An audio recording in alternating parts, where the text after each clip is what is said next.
Sofía, darle la bienvenida y presentar a Raquel Fernández Fermoso.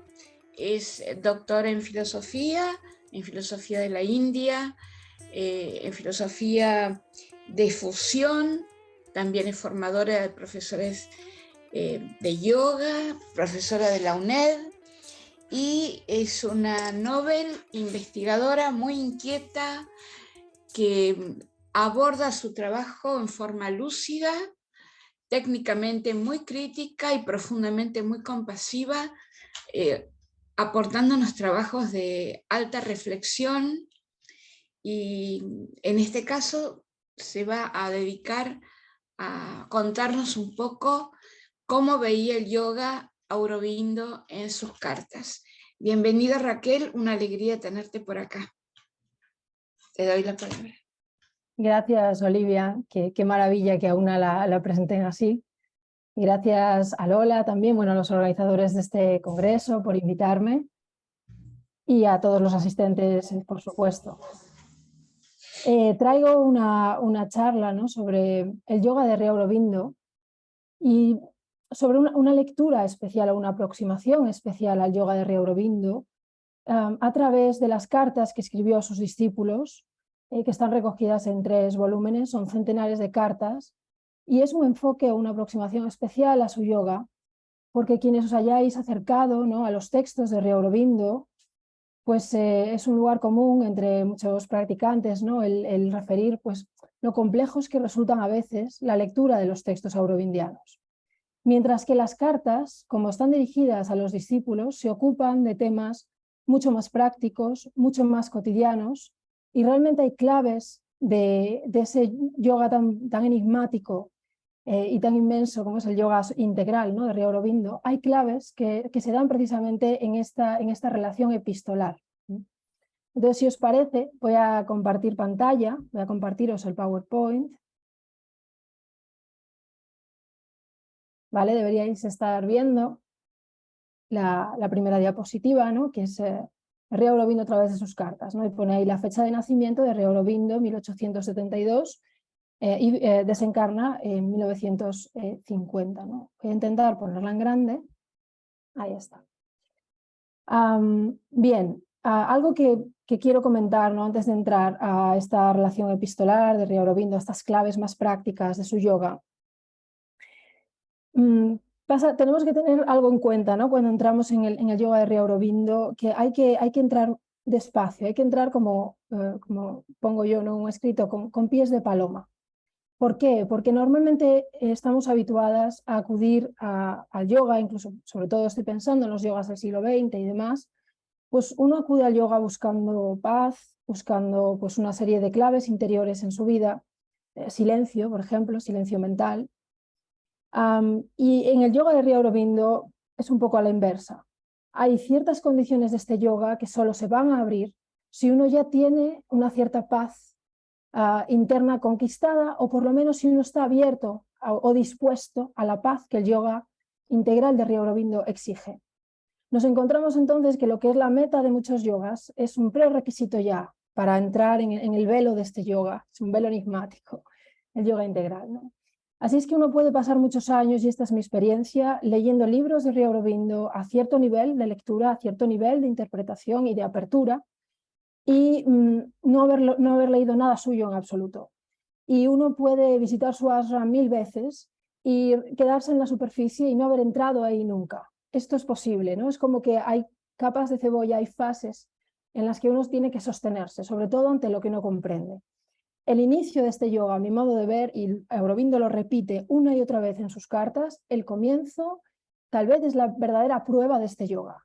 El no perder la paciencia, el sostenerse ante la incomprensión, ante lo enigmático. Y una vez uno se sostiene y se abre, hay cosas que van a empezar a suceder y, digamos, lo más complejo ha pasado ya y uno avanza progresivamente, ¿no? Pero la puerta de entrada no es sencilla, ¿no? Es un yoga enigmático, también la propia vida de Sri Aurobindo lo es, y ahora lo vamos a ver. Hay biografías escritas, tuvo una vida intensísima, pero él mismo dice, mi vida no la puede escribir ningún biógrafo, mi vida transcurrió en lo oculto, ¿no? y forma parte, como digo, de lo enigmático, ¿no? Es el yoga integral, también transcurre en lo oculto, y al que va de primeras a iniciarse en él a través de textos, a través de visitas al ashram, etcétera, no se le abren las puertas tan rápido. Hay unas condiciones internas que demanda este yoga. Entonces, unas características que ya pues, se nos anuncian en las cartas, pero bueno, también en los textos de Aurobindo. Una característica de este yoga es que Aurobindo no tenía ninguna intención de convencer a nadie de que practicase el yoga integral.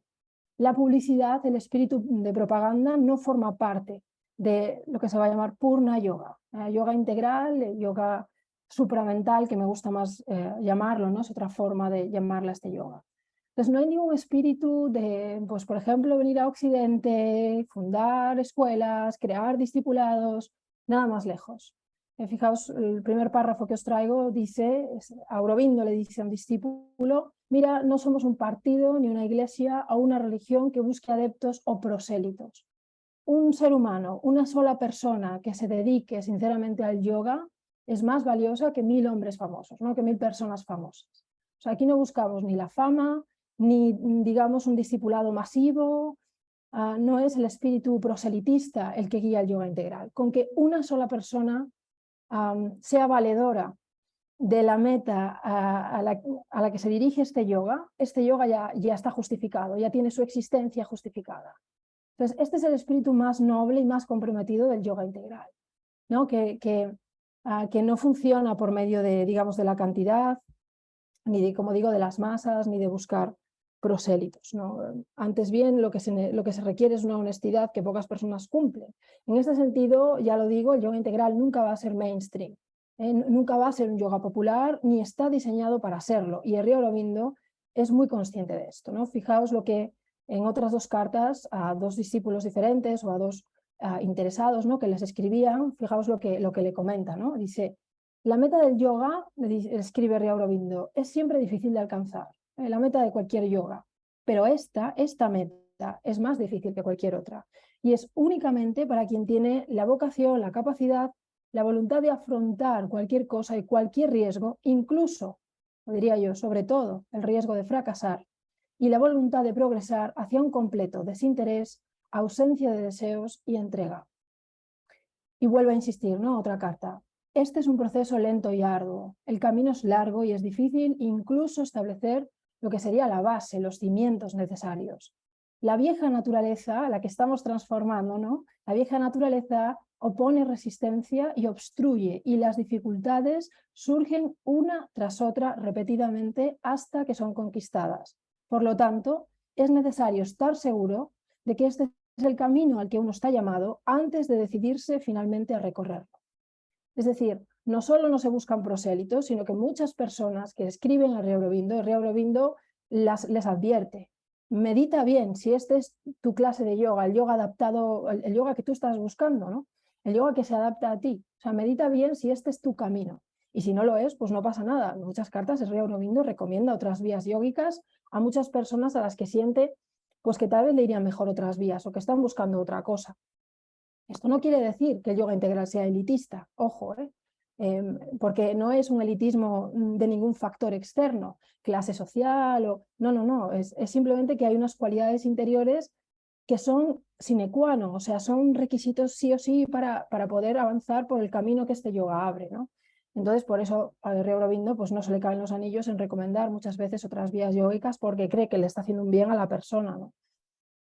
Entonces, esta apelación a la responsabilidad individual, ¿no? De la persona que se acerca al Purna Yoga es ya como nos da las claves, ¿no? de qué idea tenía Sri Aurobindo y que hasta el punto de que él le dedicó su vida a un yoga que sabía que no podría ser masivo, ¿no? Y que requería, como digo, de esta conciencia por parte del practicante. Pero leyendo esto, pues uno puede pensar que a lo mejor pues esta idea, ¿no? De decirle a los discípulos, pensad bien, meditad bien, si este es vuestro camino, pues puede estar relacionado con el hecho de que exija una gran renuncia a este yoga, pero es todo lo contrario, porque si algo no es el Purna Yoga, es un yoga para renunciantes. O sea, el yoga integral de Sri Aurobindo, lo vamos a ver, trata de una síntesis de bajar lo supramental a la materia física.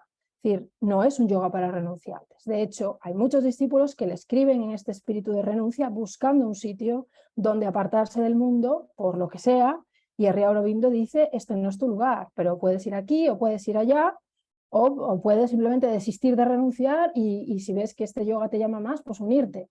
Pero desde luego, el ashram que fundó Sri Aurobindo, y tenéis ahí una foto, ¿no?, de la entrada de lo que sería el Mahasamadhi en Pondicherry, ¿no?, que es una colonia francesa de India. Ahí está fundado el ashram. El ashram no es un ashram para sannyasines, para renunciantes.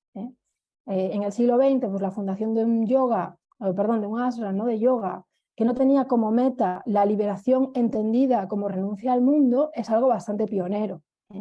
Entonces, la dificultad de este yoga o esta idea, ¿no?, de que uno tiene que pensarse bien si es su camino, no está ligado a que la sadhana o la práctica sea de renuncia.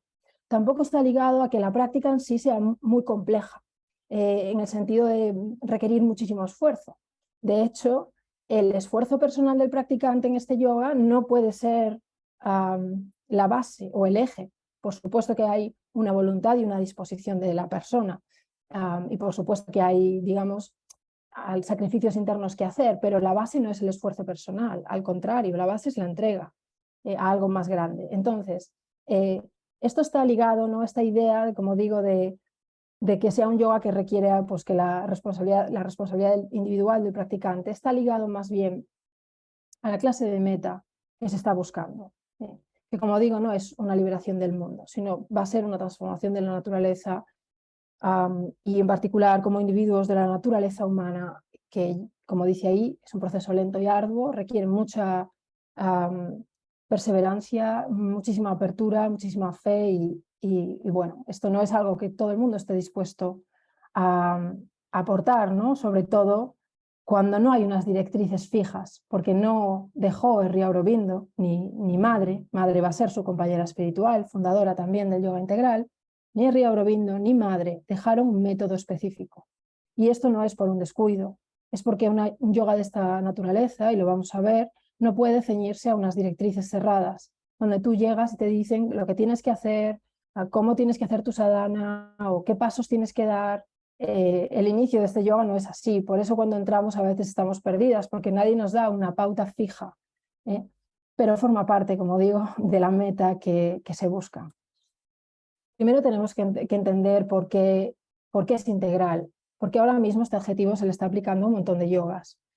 Y muchas veces se habla de yoga integral en general, porque en la sadhana pues no solo hacemos, digamos, posturas físicas, voy a decir, lo que hoy se llama hatha yoga, un poco simplificado, sino y hacemos también pues, bhakti, por ejemplo, integramos la devoción también en la práctica, integramos las sendas, ¿no?, jnana yoga, etcétera, ¿no? Entonces, el karma yoga, entonces a esto le llamamos yoga integral. Bueno, esto no tiene que ver, o el yoga integral de Sri Aurobindo no lleva ese adjetivo por esto, ¿no?, porque en la sadhana tú mezcles de aquí y de allá. No, la integralidad del yoga de Sri Aurobindo es bastante más amplia y está ligada a esta meta que ahora os voy a contar, ¿no?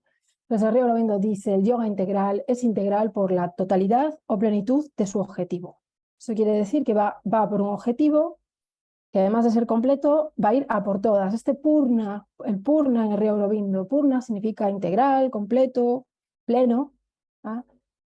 Pero en Sri Aurobindo tiene también el matiz de lo incondicional, de ir a por todas, o sea, de ir completamente, de ir plenamente a por una meta, ¿no? Entonces, el yoga integral es integral por la totalidad o plenitud de su objetivo, la plenitud de su proceso, es decir, de los medios que se van a usar, y la plenitud de todo el terreno, de todo el campo que va a abarcar en el proceso. Entonces, plenitud del objetivo. Bueno, la meta de la que estamos hablando pues no es otra, como os decía antes, que lo que va a ser en argot aurovindiano, en jerga aurovindiana, la supramentalizar,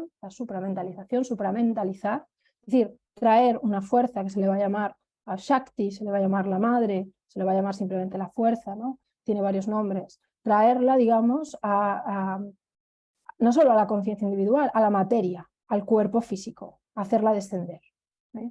Entonces, no simplemente que uno eleve, digamos, busque desde la conciencia individual una comprensión espiritual, no, o sea, esto tiene que materializarse en el cuerpo. Y si al final lo que conseguimos mediante el yoga y los estados a los que llegamos o las claves, ¿no?, de silencio interior que logramos no tienen repercusión en la vida y en la materia, entonces no estamos practicando el yoga integral. Porque este es precisamente el desafío del yoga integral, que esto tiene que tener una repercusión en la vida. Y Sri Aurobindo va a hablar de muchas clases de yogis, algunos a los que él admira, que no han logrado esa materialización, esa supramentalización, que han logrado grandes estados, han dejado un legado de transmisión, de enseñanza, que sirve para ciertas partes de la búsqueda del yoga integral, pero que claramente no ha tenido un arraigo en la materia. Tal vez porque esos yogis no buscaban eso. Pero Sri Aurobindo tiene muy en cuenta a qué llama transformación, no es una palabra vana. O sea, transformación tiene que tener una repercusión en el cuerpo, ¿no? Y esto es un proceso arduo y lento. Entonces, plenitud del objetivo, la expresión de la divinidad materializada, no solo en lo que va a llamar conciencia espiritual mental vital, que tiene que ver lo vital con las emociones, con el sistema nervioso, sino también en la conciencia física, en el cuerpo. Luego, plenitud en el proceso, en los medios, porque él va a tomar por la esencia de diversos yogas, los va a adaptar a esta meta. Pero, claro, como digo, los va a poner al servicio de una meta muy diferente que no existía y que no encontramos en otro yoga, al menos no así. Es una meta bastante visionaria, voy a decir, porque está muy en boga con los tiempos de hoy, donde no buscamos la renuncia, donde reclamamos, ¿no?, que la vida espiritual tenga peso en la vida cotidiana, ¿no? Pues para eso se van a usar varios medios, ¿no? Y es verdad que ahí pues sí que podemos hablar de una sadhana integral, etc. Luego, plenitud del área que cubre este yoga, ¿no?, que abarca este yoga, porque se trata de un yoga evolutivo. Entonces, no busca únicamente nuestra transformación como individuos, O sea, siempre todos se explican en diversos planos. El plano individual es uno de ellos, pero luego está el plano de lo colectivo, de la humanidad y de todos los seres y de la conciencia, digamos, como digo, de grupo, ¿no? Es como Sri Aurobindo va a decir, ¿no?, el yoga que practicamos no es solo para nosotros, es para la humanidad.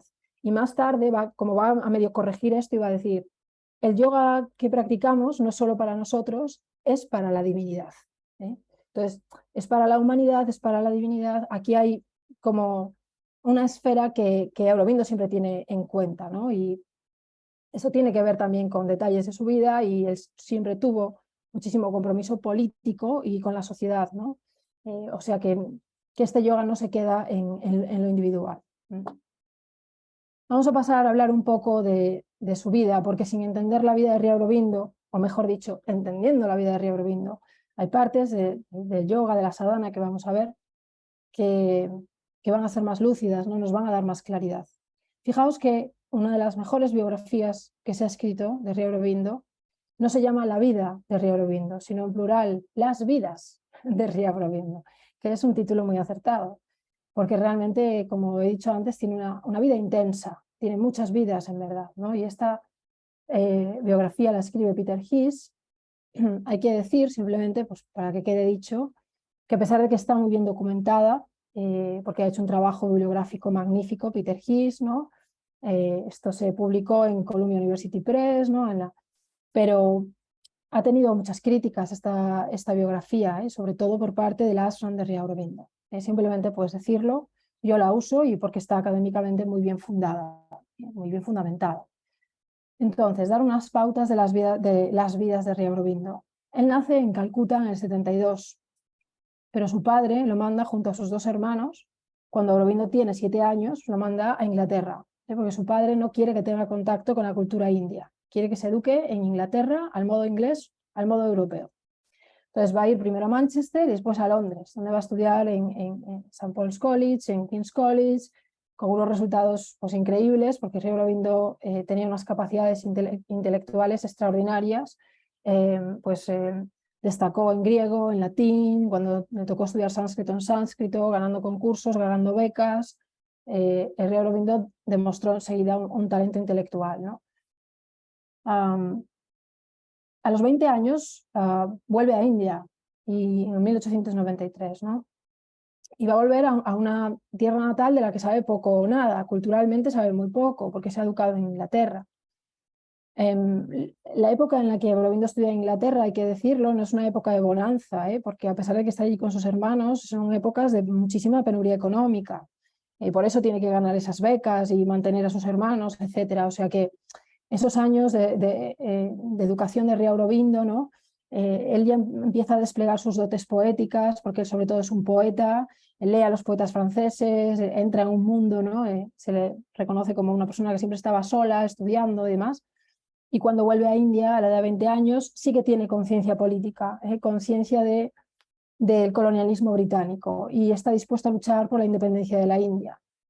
Entonces se une junto a Tilak y a otros activistas al movimiento que es la Purna Swaraj, que es la soberanía total, ¿no? El derecho de autodeterminación total de la India, o sea, una independencia total. Todo en la vida de Ría Aurobindo es Purna, o sea, porque tiene este cariz de lo incondicional, ¿no? O sea, su yoga es Purna, su no dualismo también va a ser Purna total, su lucha política cuando está en esos años también es total y comprometida, a todo es Purna, ¿no? Y él pues va a colaborar con un periódico nacionalista, escribiendo contra el colonialismo británico, poniéndose en el punto de mira de los británicos, que lo van a encarcelar.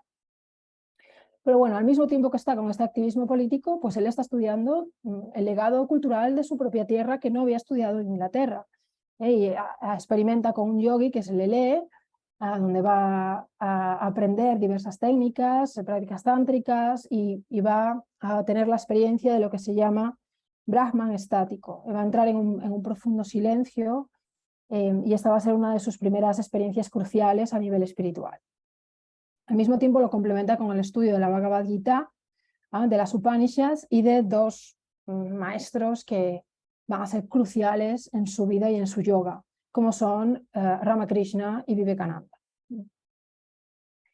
Pongo ahí, ¿no? Realización de Brahman pasivo estático. Bueno, en verdad esto de realización es un anglicismo, ¿no? Sería como, no sé, comprensión o alcanza, ¿no?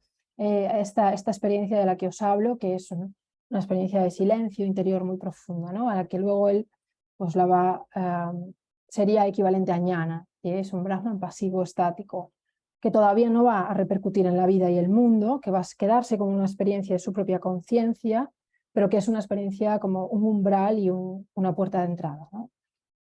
En 1908 lo encarcelan durante un año porque lo acusan de actividad terrorista, lo acusan de hacer estallar una bomba con pruebas totalmente infundadas y demás. De hecho, sale completamente absuelto porque no había nada en su contra, pero sí que lo tienen un año y con eso pues acallan un poco la actividad tan intensa que Ría Aurobindo estaba teniendo en contra de los británicos a través de la escritura en periódicos, a través de movilizaciones, etc.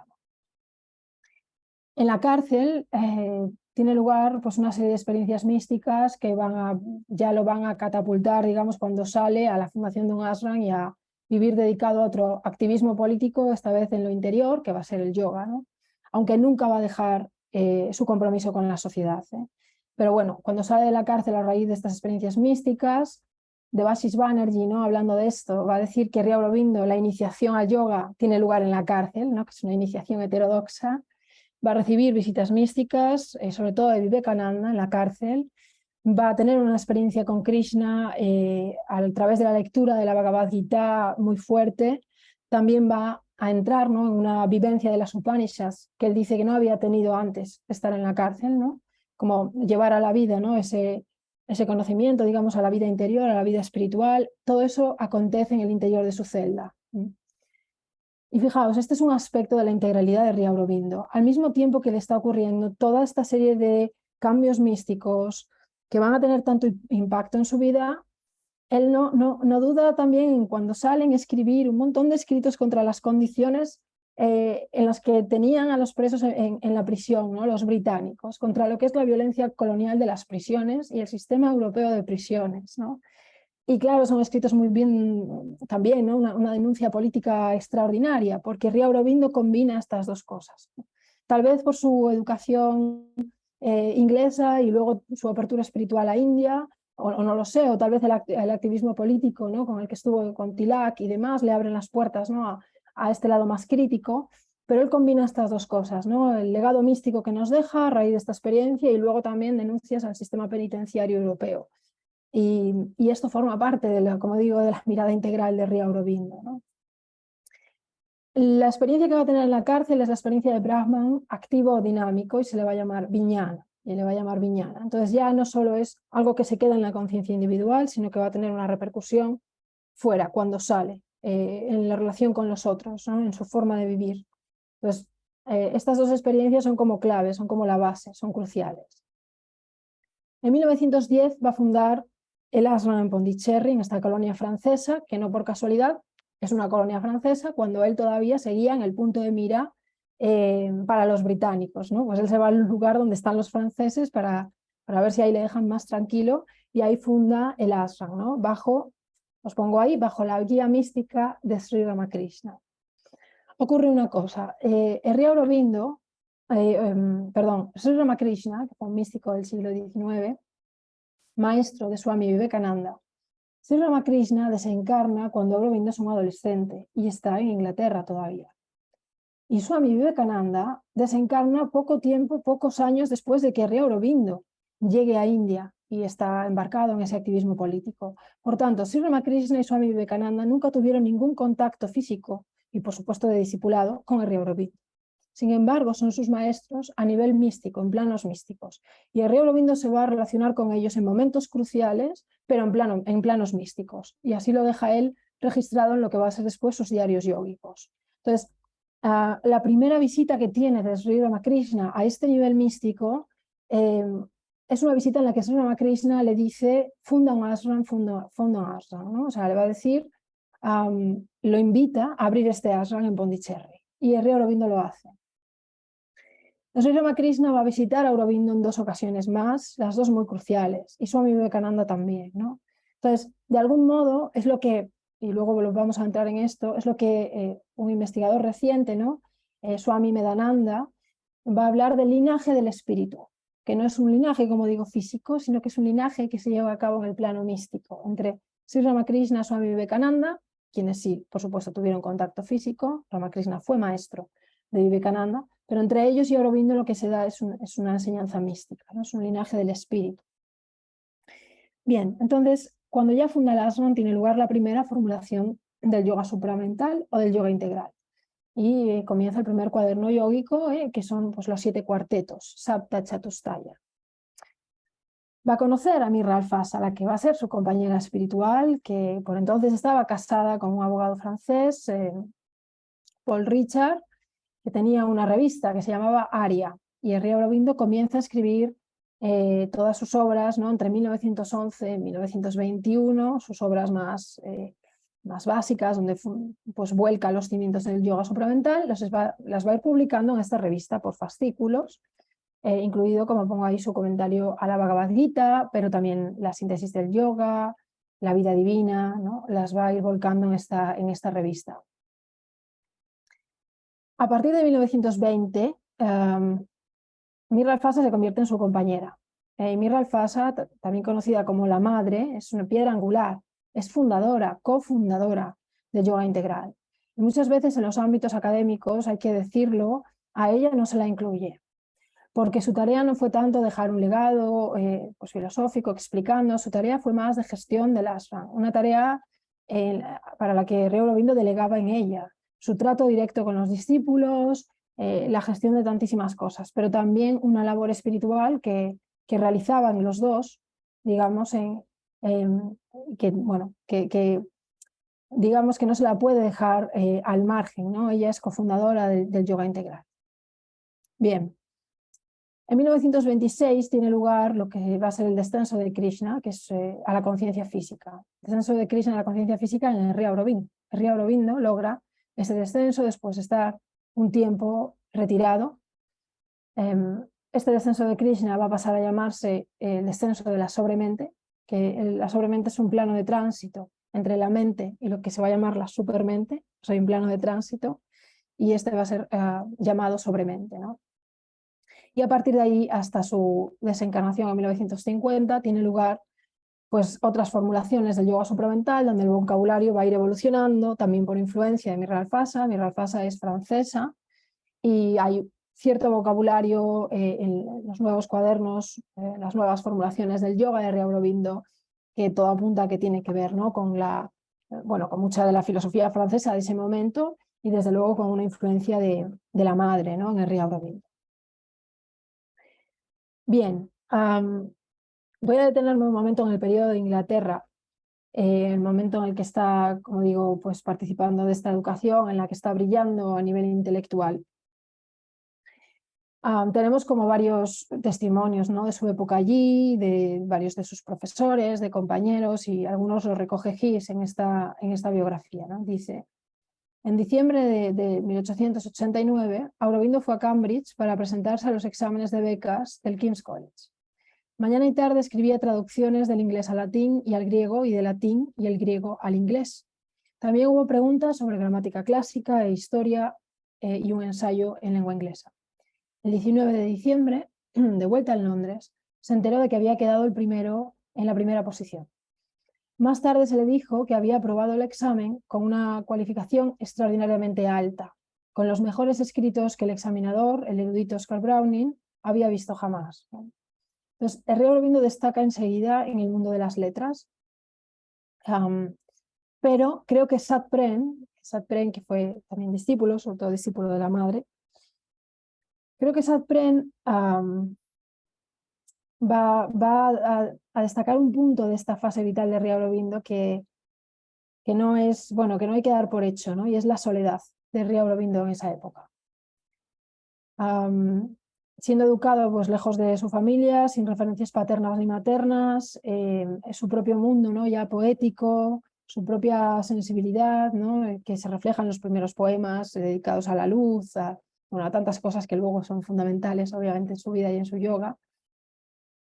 Y Sat Pren lo expresa muy bien, ¿no?, cuando dice: ignoramos lo que escapó a este adolescente voraz, pero Shelley, el Prometeo libertado, los poetas franceses, Homero, Aristófanes, todo el pensamiento europeo, porque rápidamente supo lo suficiente de alemán y de italiano como para leer a Dante y a Goethe en su lengua original, pues todos estos referentes intelectuales y poéticos pueblan una soledad de la que nada nos dice él mismo. Y esta soledad, ¿no?, de Henry Aurobindo, de ir creando su mundo interior, creo que no hay que darla por hecho. Y cuando uno va a sus escritos, a sus aforismos, etc., él de repente está explicando algo y mezcla en cuestión de 3 líneas, de repente es Horacio, Dante, Vivekananda. O sea, tiene una naturalidad para ir tomando fuentes, para ir tomando referencias, que es algo, muy digno de, no sé, de ser contemplado, ¿no? Y también la profundidad, ¿no?, de que emana, esta síntesis que tuvo lugar en su vida, él la va a plasmar en sus obras, ¿no? Bien, dicho esto, Henry Aurobindo, precisamente, si hay algo que diferenció muy bien, son las cumbres intelectuales de las cumbres espirituales. Y él, tal vez, yo creo que por esta profundidad que tenía intelectual, sabía que no es lo mismo el intelecto que el espíritu, digamos, que no es lo mismo los logros intelectuales que los logros espirituales. O sea, él nunca confundió estas dos dimensiones, ¿eh?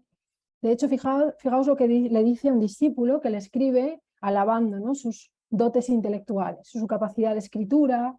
Henry Aurobindo estuvo nominado al Premio de Literatura, y al Premio de la Paz. Es decir, Henry Aurobindo tenía un estilo muy particular que nos puede gustar o no, pero no hay duda de que escribía muy bien, ¿no? Y en sus periodos de juventud nos dejó obras de teatro, poesía. O sea, él tenía una escritura bastante magnífica, ¿no?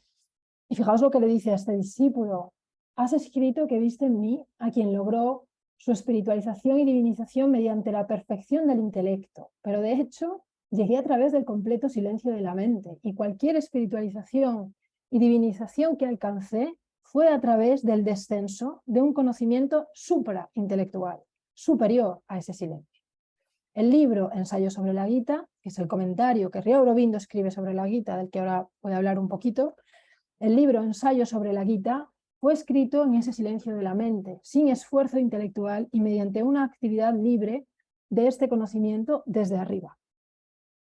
Esto es importante porque el principio de este yoga no es la perfección de la naturaleza humana tal y como está, sino una transformación anímica, no hay psíquica, pero una transformación anímica y espiritual de todas las partes del ser a través de la acción de una conciencia interior y luego de una conciencia superior que actúa sobre ellas.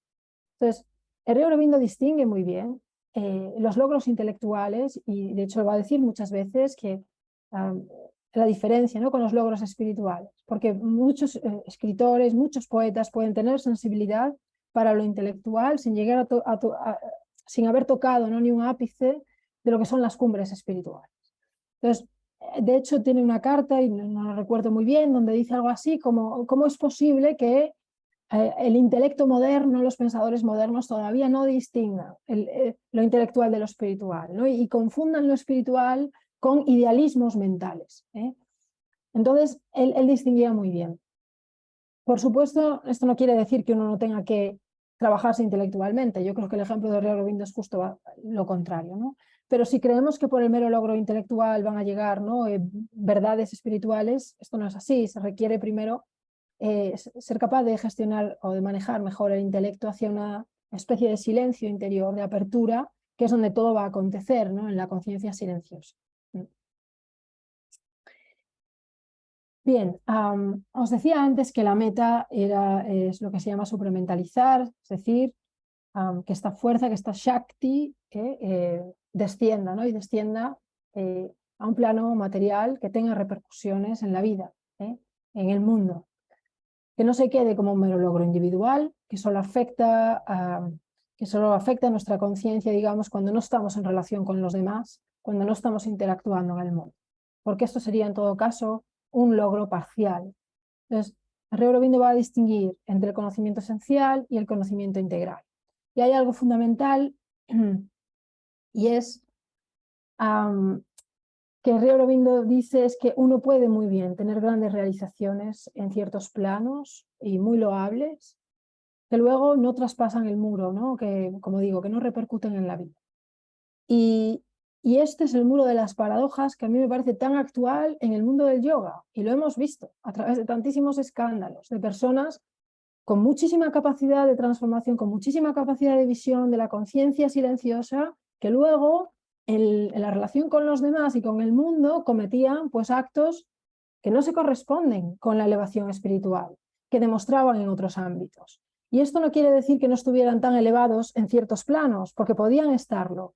La explicación que Rey Aurobindo da desde su época es que, claro, si la transformación es parcial y no llega a materializarse, puede dar lugar a tantísimas contradicciones, a las contradicciones incluso más escandalosas, ¿no?, entre un cuerpo vital, y ahora voy a explicar lo que es, pero tiene que ver con el sistema nervioso, con la emoción, con la sexualidad.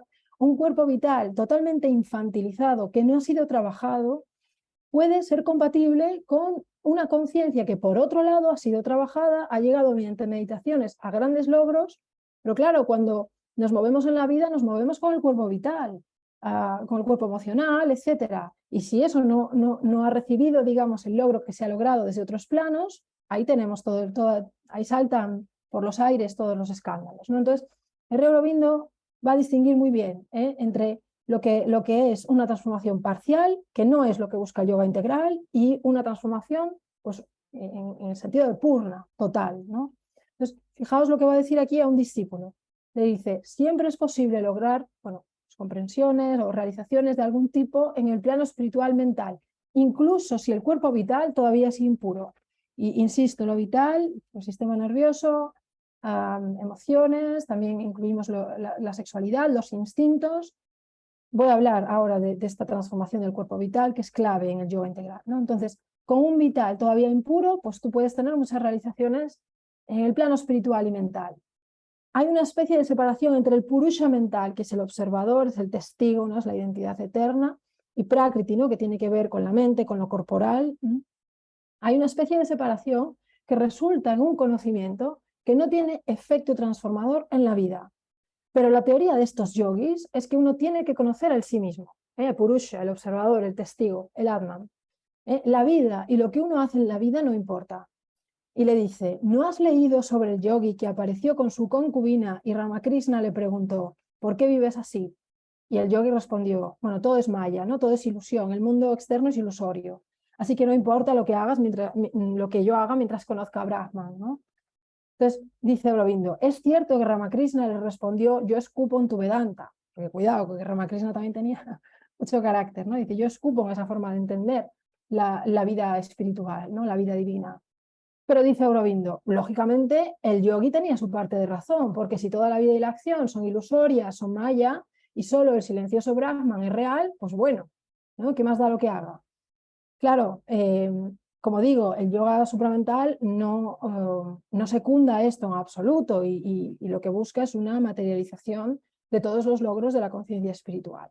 Entonces, hay que partir ya de asumir que puede haber en nuestro propio camino, por pequeñas que sean, transformaciones que luego, siendo honestas, no repercuten en la vida con los demás. Y cuando interactuamos con el mundo, ¿dónde están esos logros, ¿no? Esto yo creo que si uno hace un ejercicio de honestidad, nos habrá pasado a todos, ¿eh? Entonces, esto incluso a lo grande, en meditadores avanzados, en personas pues, que tal vez van por delante en el camino, estas contradicciones son todavía más dolorosas, ¿eh? Y uno tiene que asumir que esto es posible y luchar porque estas transformaciones se enraícen en la materia y en el cuerpo para poder compartirlas con los demás y traerlas al mundo. Entonces, una cosa es el conocimiento esencial del Atman, del testigo, ¿no? Ese primer momento de conciencia silenciosa. Otra cosa es llevar ese conocimiento a su integralidad. Como digo, sacarlo al mundo, compartirlo, y que realmente tenga repercusión en nuestra vida. Y esta idea de Sri Aurobindo la toma de Sri Ramakrishna. Entonces, Sri Ramakrishna va a distinguir, y esto lo va a trabajar Swami Medananda, va a trabajar, ¿no?, cómo esta diferencia entre ñana y viñana presente en Sri Ramakrishna va luego a influir el yoga de Sri Aurobindo. Porque Sri Ramakrishna distingue entre el ñana yogi y el viñana yogi. Y el ñana yogi es el que realiza el Atman, digamos, este puesto de observación interior, ¿no?, esta conciencia testigo, pero luego es el que puede volver al mundo sin perder, digamos, esa conciencia testigo, ¿no? O sea, puede compartirlo. Y ese es el viñana yogi, ¿eh? Entonces, son dos yogis diferentes. El ñana yogi normalmente lo que busca es la renuncia al mundo. El viñana yogi lo que busca es la entrega, digamos, de lo que ha logrado al mundo, ¿eh? Y son relaciones con la divinidad diferentes también, ¿no? Entonces, va a decir Ramakrishna, ¿no?, en los evangelios, en lo que se llama el evangelio de Sri Ramakrishna, que está escrito por uno de sus discípulos, que convivió con él, ¿no?, y registra las conversaciones que Ramakrishna tenía con sus discípulos y quienes se acercaban a verlo. Les dice, así sucede con Dios. Aquellos que han oído hablar de él están todavía en la ignorancia. Los que lo vieron son ñanis, los que ven a Dios son ñanis, pero quienes lo han saboreado o realizado dentro y fuera son viñanis. Después de ver a Dios, cuando nos hacemos amigos suyos y comprendemos que es cuanto tenemos de más íntimo y querido, eso es viñana. Viñana no es ver a Dios, viñana es saborearlo, es hacerlo cuerpo, es llevarlo al mundo. Les va a decir, el ñani primero niega el mundo, dándose cuenta de que el mundo no es Brahman, de que el mundo no es la divinidad. Pero luego el viñani afirma este mismo mundo, o sea, vuelve al mundo, viéndolo entonces como una manifestación de Brahman. Lo mismo, ¿no? O sea, Ramakrishna da varios ejemplos, ¿no? Creo que hay uno en el que dice quienes han oído hablar del fuego, pues están en la ignorancia, ¿no? Los ñanis, en cambio, ven el fuego, ¿no?, la hoguera. Pero el que va a la hoguera, se calienta la comida en la hoguera y se la come, ese es un viñani, ¿no? Entonces, esta clase de analogías que Sri Ramakrishna, con su lenguaje tan cercano y tan didáctico y con un sentido del humor que tiene, ¿no?, muy divino, pues va transmitiéndote, ¿no?, la diferencia entre uno y otro. Y también da un ejemplo que se ha vuelto bastante célebre, ¿no?, que es el de la escalera y el tejado. Entonces dice, un hombre que quiere subir al tejado, primero niega la escalera, ¿no?, porque la distingue del tejado. Dice, bueno, estoy usando una escalera para subir a un tejado, pero son cosas diferentes, ¿no?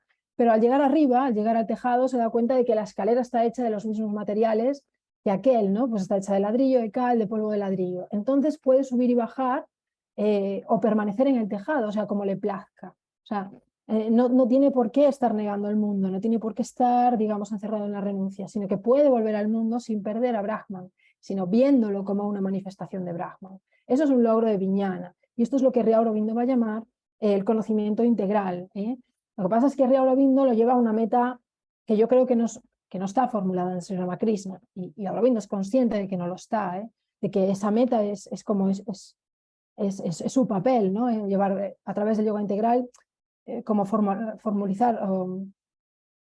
esta meta, ¿no? Y es que no simplemente el Vijnana y llevar la divinidad al mundo, sino hacer que esa divinidad, la supermente, la Shakti, descienda a la materia de una vez por todas, ¿no? A nivel individual, a nivel colectivo, a nivel físico, ¿no?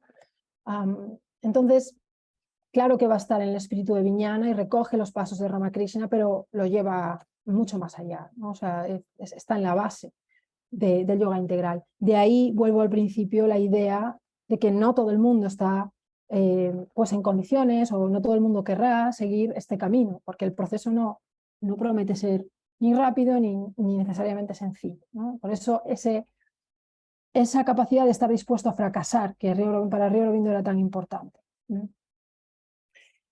Bien, vuelvo al linaje del espíritu. Ahí tenéis una imagen en el centro de Swami Medananda.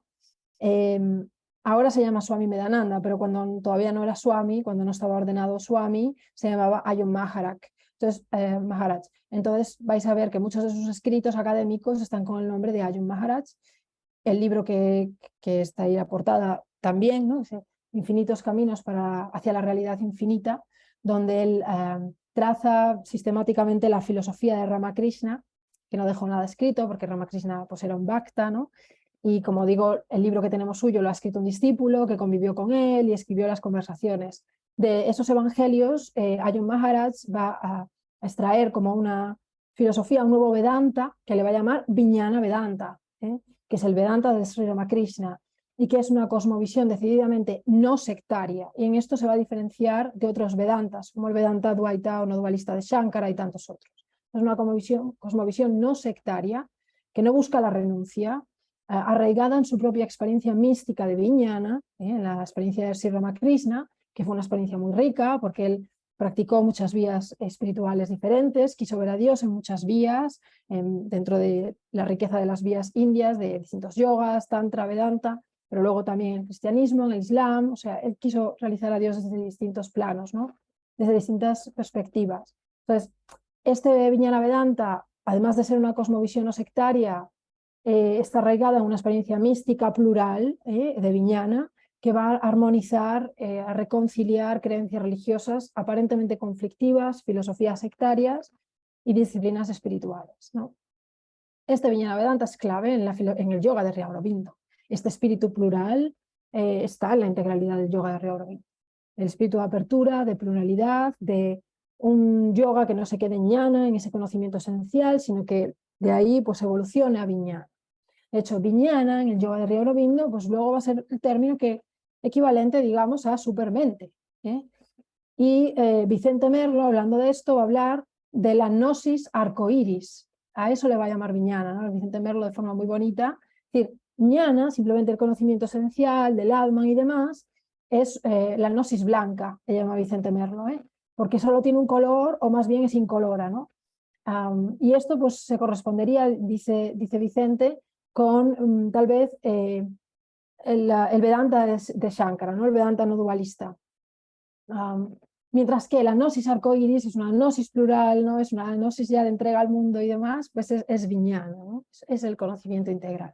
Entonces, efectivamente, esto es una influencia de Sri Ramakrishna que Sri Aurobindo va a hacer suya y va a hacer evolucionar, y como digo, lo va a poner al servicio de una meta mucho más grande que la que Sri Ramakrishna preveía, ¿no?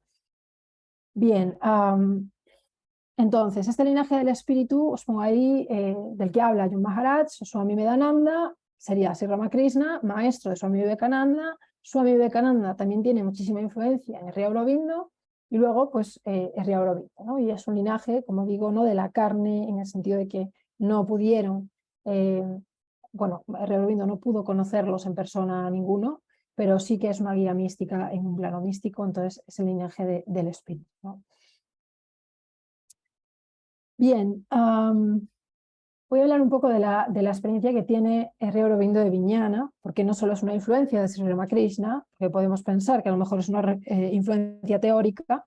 No, o sea, esta experiencia le viene en la cárcel a Sri Aurobindo. Él ya había practicado con el yogi lelé, había llegado a lo que es el Brahman pasivo, el Brahman estático, el jnana, pero luego le queda ese volcarlo al mundo. Y esto le va a pasar en la celda. Tenéis ahí una foto, una imagen de la celda en la que estaba Sri Aurobindo. Ha dejado un texto sobre esto, un texto muy bonito, que está traducido al español con el título Días de prisión, donde él explica no solo el juicio y demás, sino su estancia en la cárcel. Y vale mucho la pena, ¿no?, leerlo. Es un librito breve, Días de prisión. Y es curioso, no sé muy bien cómo lo dice, pero incluso en sus aforismos, ¿no?, hablando de esta experiencia, estoy buscando a ver si lo tengo aquí, así, hablando de esta experiencia suya en la cárcel, ¿no? Fijaos cómo él la interpreta después, ¿no?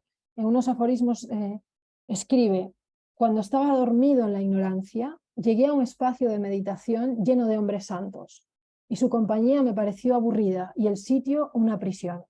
Cuando desperté, Dios me llevó a una prisión y la convirtió en un espacio de meditación y en su lugar de encuentro, ¿no?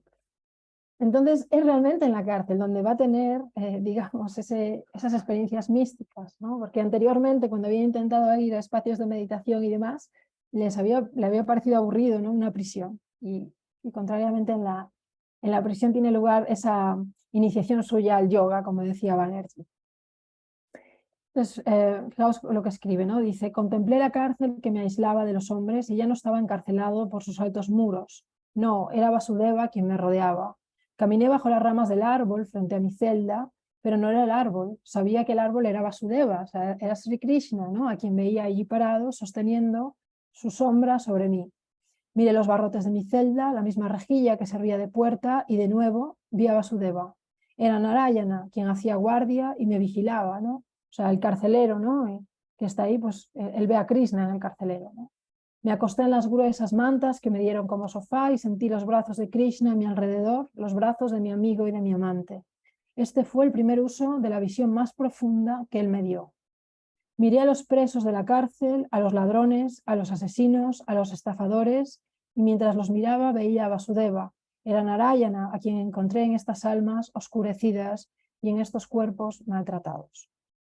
Entonces, a través de la Bhagavad Gita, él va a tener una serie de experiencias místicas con Krishna durante ese año, durante meses de ese año, y esto, pues, además de visitas de Swami Vivekananda, pues van a digamos, cambiar su vivencia de la espiritualidad, su visión del yoga, y al salir va a fundar el ashram, como digo, guiado por un consejo de Sri Ramakrishna, ¿no?, en el plano místico.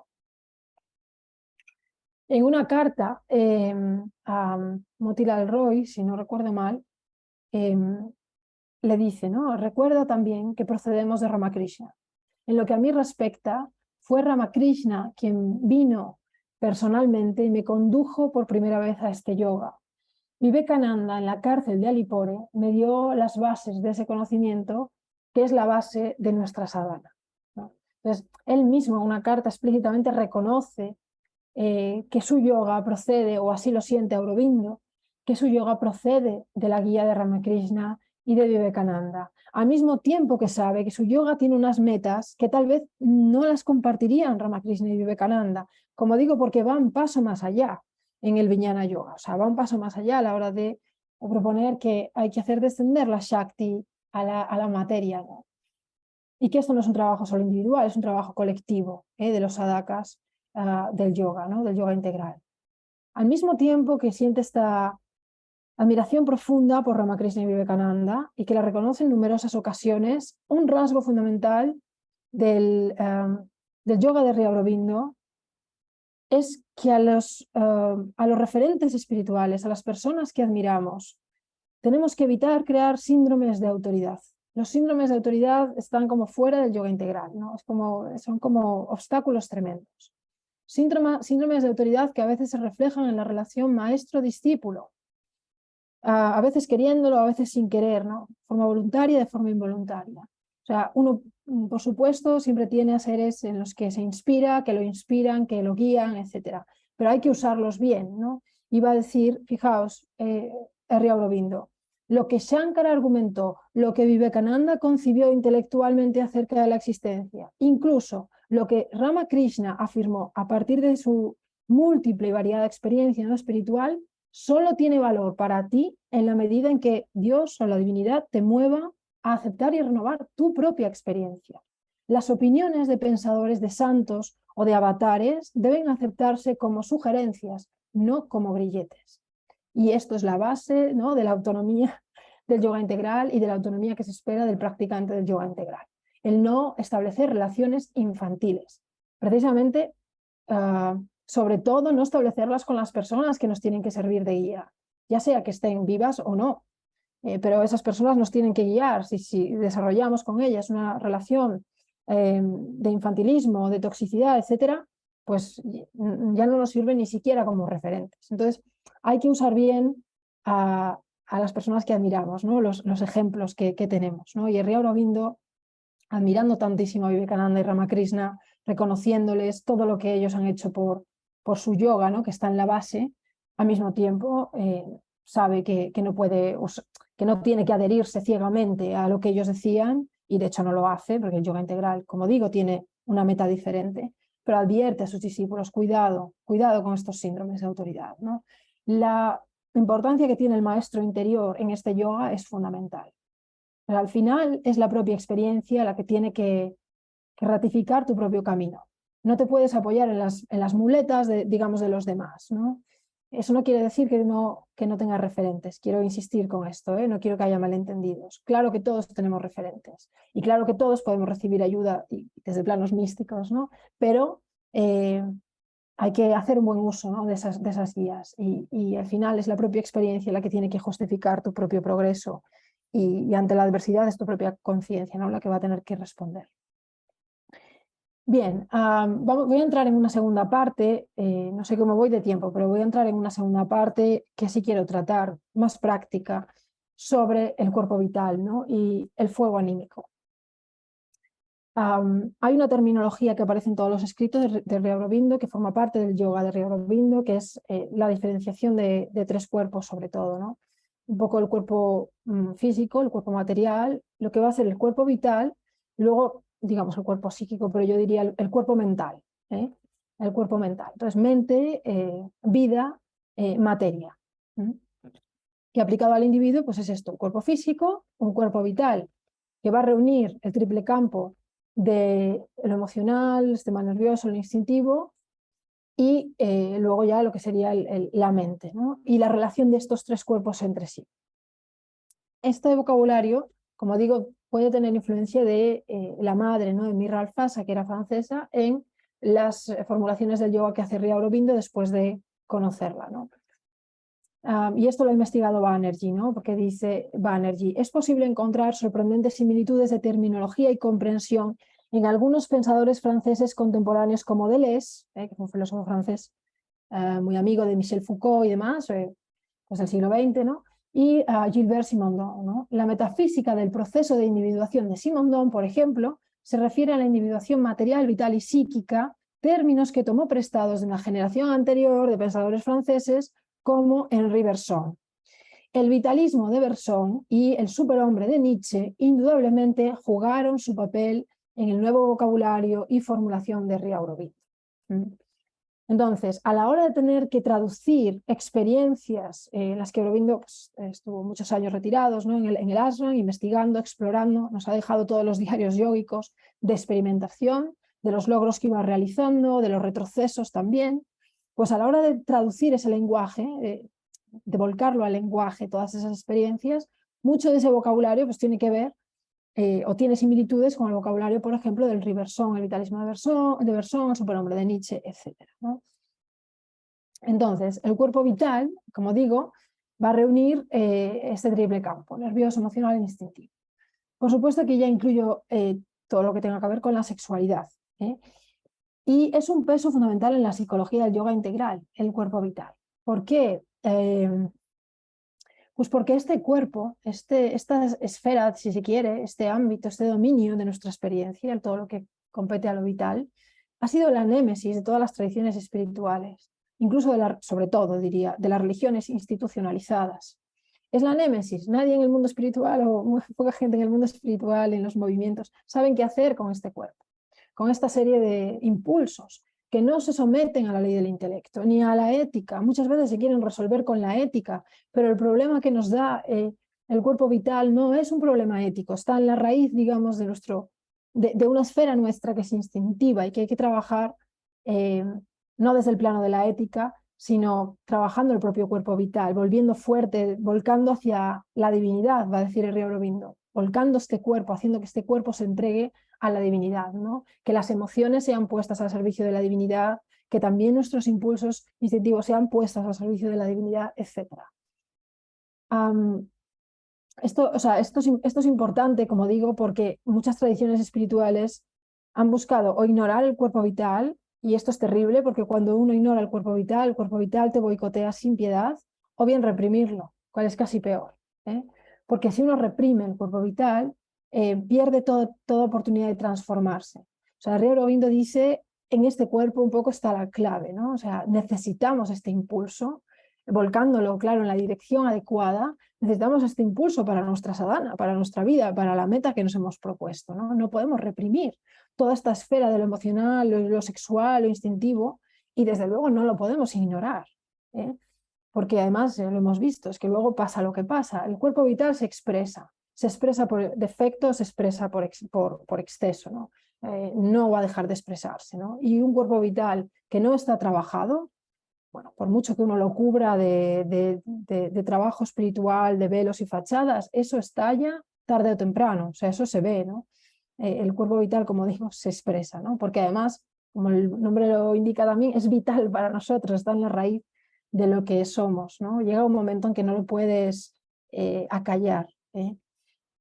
Entonces, fijaos lo que va a decir Aurobindo en una carta. Dice, en este yoga, todo depende de si uno puede abrirse a la influencia o no, a la influencia de la fuerza, de la Shakti. Este es no lo he nombrado mucho, pero esta Shakti que va a descender, digamos, y que forma parte de la tarea yógica, el abrirse a ella con mucha paciencia, tiene que ver con el descenso de Shakti, ¿no? Esto es algo que vamos a encontrar en muchos textos sánscritos, ¿no? De Tantra, quiero decir, muchos textos tántricos. En sánscrito es Shaktipata, el descenso de Shakti. Pero Sri Aurobindo no habla desde estos textos tántricos, aunque efectivamente le está influido, ¿no? Pero no es que tome un concepto antiguo y simplemente lo traslade a un momento contemporáneo, ¿no? Porque muchas veces ese descenso de Shakti en los textos tántricos es como una experiencia de trance y se requiere iniciaciones tántricas y todo un aparataje que no va a estar en el yoga supramental. El yoga supramental va a proponer una vía muy, muy suave, lo que se llama la vía anímica, que es estar abierto a la influencia, digamos, de la Shakti de una forma progresiva, sin grandes trances, sin grandes, digamos, sin que esto sea algo dramático o algo, no quiero decir dramático, ¿no? Pero que no, la vía que va a proponer va a ser más bien una vía de apertura de todos los campos, físico, mental y vital, donde la pacificación del vital es crucial para abrirse a esta energía, a esta influencia, ¿no? Dice Aurobindo, si hay una sinceridad en la aspiración y una voluntad paciente de llegar a la conciencia superior a pesar de los obstáculos, entonces la apertura en una forma u otra llegará. Pero puede llevar mucho tiempo o poco tiempo según la condición preparada o no de la mente, el corazón y el cuerpo. Así que si uno no tiene la paciencia necesaria, el esfuerzo puede ser abandonado debido a la dificultad del comienzo, ¿no? Y decía antes que una de las características de este yoga precisamente es que lo más complejo o lo más desafiante, vamos a decir, no complejo, pero lo más desafiante es el comienzo. Si uno se sostiene en el comienzo, pues ya lo que se le va proponiendo es mucho más amable, ¿no? Pero es el inicio, digamos, donde ya se requiere, por ejemplo, que el cuerpo vital esté por lo menos dispuesto a pacificarse. Y esto, como digo, bueno, esto es una tarea desafiante, esto es un reto, porque precisamente digamos, el vital, que Sri Aurobindo va a hablar, ¿no? De tres planos físicos donde se ubican tres centros vitales, ¿no? Del cuerpo vital se reparten tres centros físicos, ¿no? El primero es lo que se llama el vital superior. El vital superior está en el centro del pecho, está en el centro de nuestro pecho, y digamos que es la zona, el centro del corazón, es donde se va a ubicar lo que Herrero Aurobindo va a llamar el ser anímico, que en muchos textos vais a ver traducido como ser psíquico, pero Vicente Merlo lo traduce como ser anímico o ser álmico. Y es, digamos, la identidad anímica que nos sostiene a través de todas las encarnaciones, ¿no? Entonces, es verdaderamente nuestra identidad está en el centro, ahí en ese vital superior, precisamente. Luego está el vital intermedio, que abarca todo lo que sería la zona del ombligo y que ya es el cuerpo vital más amplio, propiamente dicho, ¿eh? Y ahí uno, pues, pacificar ese área es más complejo. Y después está el vital inferior, que va desde el ombligo a la zona del perineo y engloba la zona genital. Y que también es un campo de muchas fuerzas donde pues pacificarlo no siempre es sencillo, ¿no? El tema es que este vital inferior, en la zona del perineo y demás, es la que va a conectar los centros superiores, también los centros de los chakras superiores, del entrecejo y tal, va a conectarlo al cuerpo físico, en la anatomía de Herrero Aurobindo, en la anatomía energética. Entonces, si lo que uno va ganando en la experiencia, digamos, espiritual, ¿no? Con la mente, bueno, hay muchas gradaciones mentales, ¿no? La mente iluminada, la mente intuitiva, etc. Pero sí, para que para que me explique, si lo que uno va ganando a través del descenso, ¿no?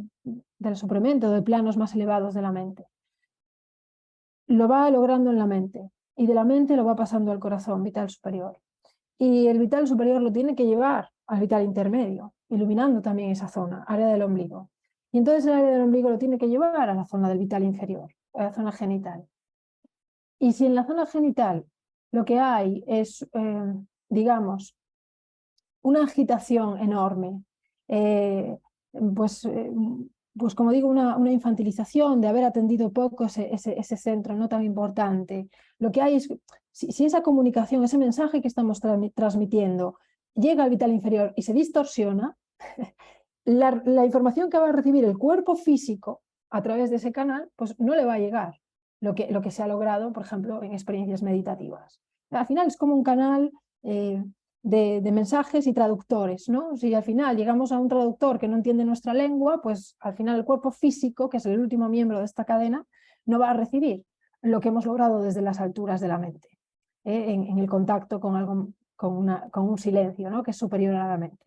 Entonces es importantísimo que el vital en su triple manifestación física, superior, intermedia e inferior, esté pacificado. Es importante que haya una disposición a entregarse al propósito y a la divinidad desde estos campos. Esto es fundamental en el yoga integral, ¿no? Y creo que esta carta sigue y os la quiero terminar de leer.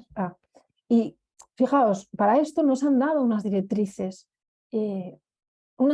ya cerradas, porque ¿cómo se van a dar directrices cerradas? Es que al final, cuando Herrero Aurobindo dice no hay método en este yoga, no quiere decir que no haya que hacer nada, sino quiere decir que cualquier cosa se puede convertir en un método. Lo importante es la disposición de apertura, la disposición a la pacificación, tener clara, ¿no? El estar abierto a la influencia, una honestidad que tiene que estar todo el tiempo presente. O sea, el autoengaño en este yoga es contraproducente porque no avanzas en absoluto, ¿no? No das ni el mínimo paso con el autoengaño, ¿no? Entonces, cuando dice no hay método, no es que no haya ninguno, sino que no hay uno solo, ya cerrado y ya dado, ¿no? Por ejemplo, Herrero Aurobindo va a decir cualquier medio puede convertirse en un primer contacto con la divinidad, cualquiera. Por ejemplo, él va a decir la música, la poesía, tal, no son yoga, como no es yoga la filosofía, va a decir Herrero Aurobindo. Pero hay personas que a través de estos canales, pues digamos que estos canales desencadenan su apertura y su sensibilidad y llegan ahí a una experiencia con la divinidad, y la divinidad transforma ese medio, que ya no es simplemente filosofía o ya no es simplemente música, o sea, has encontrado un medio para llegar ahí. Entonces, a priori no hay ningún método, pero cualquier método puede ser, ¿no? O sea, uno tiene que estar también, como digo, dispuesto a ver qué métodos le sirven, y ahí está la honestidad, ¿no? Bien, dice, no hay método en este yoga excepto concentrarse preferiblemente en el corazón e invocar la presencia y poder de la madre para que tome el ser. La madre es la Shakti, la fuerza divina. para que tome el ser y por el funcionamiento de su fuerza transforme la conciencia. Uno puede concentrarse también en la cabeza o entre las cejas, pero para muchos esta es una apertura demasiado difícil. Entonces, por eso las primeras fases, en las cartas lo dice Sri Aurobindo, en las primeras fases del yoga integral, lo que se recomienda es la concentración en el corazón, que es el vital superior y es donde está el ser anímico, y concentrarse ahí en la apertura hacia lo alto, pero desde el corazón, ¿no? Y sobre todo sensibilizar esa zona, que muchas veces vamos a esa zona y no sentimos nada, es como si fuéramos a una pared, esto es común al inicio. Entonces esa zona se tiene que ir ablandando, se tiene que ir haciendo receptiva, nos tiene que ir dando un feedback, ¿no? Porque va a ser un lugar de encuentro y de comunicación con la divinidad muy importante, ¿no?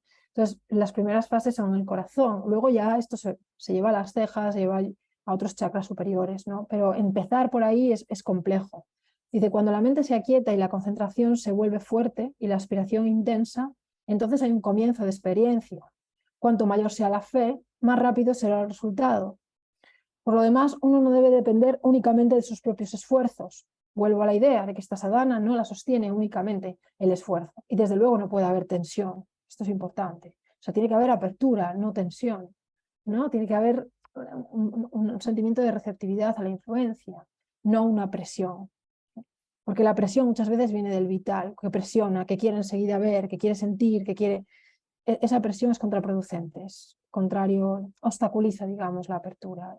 Entonces dice, uno no debe depender de sus propios esfuerzos, tiene que lograr establecer un contacto con lo divino y una receptividad al poder y la presencia de la madre. Bueno, aquí ha aparecido la palabra fe y no quiero dejar de decir, y lo digo siempre, ¿no? La fe no en el sentido de las religiones abrahámicas, no en el sentido de una fe ciega en algo, ¿no? Sino la terminología, ¿no? La etimología de la palabra sánscrita de fe, para fe, que es Sraddha en sánscrito, es poner da en el corazón Srat. Entonces, poner en el corazón el propósito, ¿no? De divinizar la materia, de divinizar tu vida, ese es el propósito que hay que poner. Y si tú cuanto más pongas ese propósito en tu corazón, más rápido va a ser el resultado de la apertura a la influencia. Y hay muchas clases de fe, y Sri Aurobindo comentando la Gita lo dice, ¿no? Hay muchas clases de fe porque hay personas que en el corazón pues ponen otras cosas, ¿no? Pues ponen metas laborales, sexo, dinero, etc. Pero cuando ponemos el anhelo a lo divino y la apertura a la madre, pues obviamente la calidad de nuestra vida cambia y también nuestro propósito, ¿no? para el que vivimos, ¿no? Y también la calidad de nuestro yoga. Entonces, muchas veces por la forma en que Aurobindo escribe sus textos y como él es, pues, aunque él dice que no es filósofo, pero en mi opinión es un filósofo extraordinario, aunque esté inspirado, ¿no? Y reciba todo desde un silencio supramental, no deja de ser un filósofo, como digo, ¿no? Muy claro, magnífico, analítico, muchas veces muy crítico. Entonces, por la naturaleza de estos escritos, muchas personas encuentran difícil su lectura. Pero, y como que le dan a este yoga que les parece frío, ¿no? Y demás. Como digo, esto es un engaño de los primeros acercamientos al yoga integral, ¿no? Que hay que estar como muy sensible para traspasar esta nube y llegar, como digamos, al corazón del yoga integral, que está basado en la bhakti. Y Sri Aurobindo lo dice en una carta. La bhakti, la devoción, la entrega. La base misma de este yoga es bhakti. Si uno mata a su ser emocional, no puede haber bhakti, dice Sri Aurobindo. No puede haber posibilidad de que la emoción sea excluida del yoga. Ahora bien, ¿qué es la bhakti, el yoga integral? ¿Qué es la devoción y qué es la entrega? Eso sí que hay que revisarlo. Porque igual que Vivekananda hablaba de una devoción inferior y otra superior, una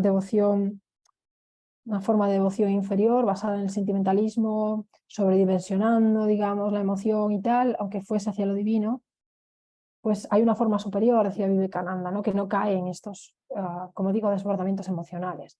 Y Sri Aurobindo es muy claro en esto. Es decir, los desbordamientos emocionales, las histerias hacia la divinidad, etcétera, lo que hacen es irritar al cuerpo vital. El sistema nervioso lo funden y además no aportan lucidez. Entonces, esa no es el tipo de sentimiento y de relación con la divinidad que se va a recomendar, en absoluto, ni que se va a incentivar, porque es contraproducente. Ahí no hay apertura, ni hay recepción, ni hay influencia, porque no hay la paz que se requiere para esta apertura. Entonces, es una bhakti entendida como una disposición constante a entregar la emoción a la divinidad, pero que es compatible con la paz. O sea, es compatible un sentimiento de intensidad hacia lo divino, el fuego que va a ser el Agni, ¿no? Anímico, con un estado de paz, que no caiga en sentimentalismos. Esto es importante, ¿no? Entonces dice Aurobindo, no matar la emoción, volverla hacia lo divino, es el camino correcto del yoga. Pero esta emoción debe volverse pura, debe estar fundada en la paz y en la alegría, capaz de ser transmutada en ananda, en la dicha, en la plenitud. Un estado de igualdad y calma en la mente y en las partes del vital, junto a una intensa emoción anímica en el corazón, son perfectamente compatibles. Y le dice a un discípulo, despierta mediante tu aspiración el fuego anímico en el corazón, que arde constantemente hacia lo divino. Esa es la única manera de liberar y de iluminar la naturaleza emocional, ¿no? Entonces, hay toda una reeducación de lo emocional, en el sentido de qué dirección le damos, a qué propósito lo ponemos, ¿no? Y de forma justa, o sea, tratar el cuerpo vital, que es tan potente, de forma justa, ¿no? Y este es otro aspecto del cuerpo vital que no quiero dejar de mencionar, y con esto voy a ir terminando casi, pero hay algo que no quiero dejar de mencionar, y es el cuerpo vital no solo es un cuerpo que muchas veces, cuando está infantilizado y demás, cuando está sin atender, nos lleva a satisfacer un montón de deseos, nos lleva hacia el mundo exterior, hace que vivamos desde un deseo egoico, que muchas veces nos hace infelices, ¿no? Y demás. El cuerpo vital tiene la contra también, porque no solo es lo que nos lleva hacia la vida, también puede llevarnos a estados depresivos. Digamos que es una parte de nuestra esfera, ¿no? Lo emocional o instintivo, que puede estar mal cuidado por defecto, llevarnos a miedos irracionales, reprimir el cuerpo vital tiene unas consecuencias tremendas, cuando lo que se aplican son, digamos, castigos y penitencias para dominarlo, que esto se ha hecho en muchísimas tradiciones. Un cuerpo vital que no se comprende, que no se espiritualiza, de pronto simplemente se lo reprime y se lo castiga. Esto puede llevar incluso, ¿no? A, pues, como digo, a depresiones, a pensamientos suicidas. Eso entra dentro del vital, estas actitudes.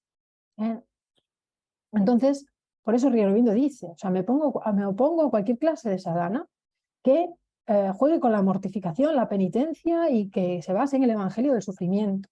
Y esto habla de sadhanas propuestas por muchos yogas en India, y me imagino que también, no lo dice, se estará refiriendo también a penitencias del cristianismo. Esto no lo dice, pero vamos, que se opone a cualquier método que lo que haga con el vital sea, como digo, castigarlo, ¿no? Si es una fuerza que es necesaria, que es precisamente nuestra clave del éxito en el yoga, al menos en el yoga integral, ¿no?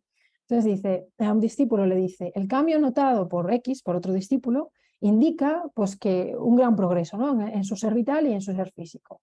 No hay nada espiritualmente malo en estar contento y alegre, al contrario, es lo correcto, ¿no?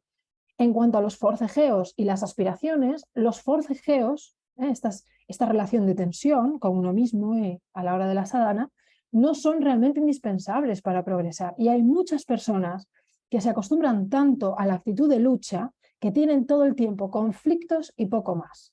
O sea, esta idea del avance espiritual a través todo el tiempo de una batalla y con lenguaje bélico, además, ¿sabes? Entonces, esto es muy común. Entonces, al final, eso tampoco es la idea de que eso tampoco es garantía de que uno esté mejorando. Al contrario, a veces establece patrones de relación con uno mismo y con la divinidad que si no hay conflicto no se saben cómo relacionar, ¿no? Pero lo que hay ante la ausencia de conflicto es una gran agitación, no hay paz, ¿no? Entonces dice Aurobindo, eso no es deseable. Hay un camino iluminado por el sol, igual que hay un camino sombrío, ¿no? Y el camino iluminado por el sol es el mejor. Un camino en el que uno avanza con absoluta confianza en la madre, con esa fe, con esa srada puesta en el corazón, sin temer nada, sin afligirse por nada. Se necesita aspiración, pero puede haber una aspiración iluminada por el sol, llena de luz, de fe, de confianza y alegría. Y si surge una dificultad, incluso esta puede afrontarse con una sonrisa. Y esta es una de las muestras de que uno progresa, digamos, en el trabajo con su propio vital. El hecho de que se presentan dificultades y uno puede tomar distancia, reírse, es alegría, porque la alegría tiene que ver con el vital, ¿no? Entonces, esa alegría de decir, vale, o sea, registro el error y continúo. Y esto lo va a explicar también la madre, ¿no? Hablando con los discípulos.